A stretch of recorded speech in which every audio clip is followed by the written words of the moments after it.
మీరు సాధారణమైన మనిషి అని ఎలా అంటారు మీరు? అసలు నాకు అర్థం కాదు. నేను ఒక సాధారణ మనిషిని.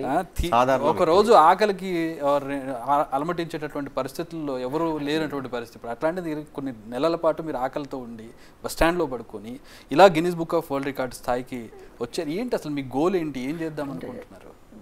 మనిషి అనే పుట్టుకతో ఒక సార్థకత ఉంటుంది. చదువుకోవచ్చు, బాగా డబ్బు సంపాదించుకోవచ్చు, బిల్డింగ్లు కట్టుకోవచ్చు. అదే లైఫ్ కాదు కదా. నలుగురికి నా ప్రతిభతో నలుగురికి సాయం చేయాలనే కసి నాలో ఉంది. అంతే.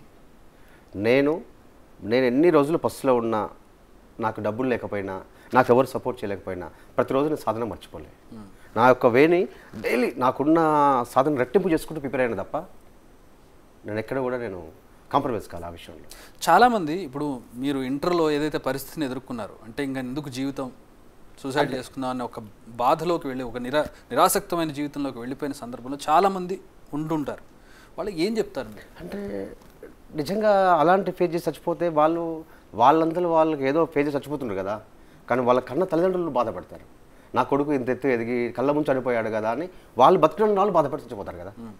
ఆ లైఫ్ నేను ఇవ్వద్దు అనుకున్నాను. బట్ చేంజ్ యువర్ లైఫ్ అంటే నేను ఎంచుకున్న దానికి కాకపోతే ఇంకో దాన్ని మల్టిపుల్ ఉంటాయి కదా. నా ప్రయత్నం చేసిన. బట్ ఎవరైనా కూడా అమ్మ నాన్న పెట్టలేదనో, తల్లిదండ్రులు ప్రోత్సహించలేదనో, ఇంకా కాన్వెంట్ చదివించలేదనో, తల్లిదండ్రులు ఎప్పుడు కూడా బాధ పెట్టేవాళ్ళు ఉండకూడదు. అలాంటి ఉండేవాళ్ళను అసలు మార్పు కూడా తెచ్చుకోవాలి. ఎందుకంటే లైఫ్లో తల్లిదండ్రులు కన్నారు కాబట్టి అదే గొప్ప గిఫ్ట్గా భావించాలి. అంతే. సరే, మనం మాట్లాడుకోవాల్సిందంతా చాలా వరకు మాట్లాడుకున్నాం, ఇంకా మధ్యలో కూడా మాట్లాడుకుందాం. కానీ నాకు వచ్చినప్పటి నుంచి మీరు ఆ సామాన్లన్నీ తీసి బయట పెడుతుంటే ఆ వస్తువులన్నీ వీటితో ఈయన ఏం చేస్తాడు, ఎట్లా చేస్తాడు అనేది నాకు అర్థం కావట్లేదు. నాకు చూడాలని ఉంది, నాతో పాటు ప్రేక్షకులు కూడా చూడాలని ఉంది. And this is live show, ఎక్కడ ఎడిట్ చేసేది ఏం లేదు. So let us see what you can do.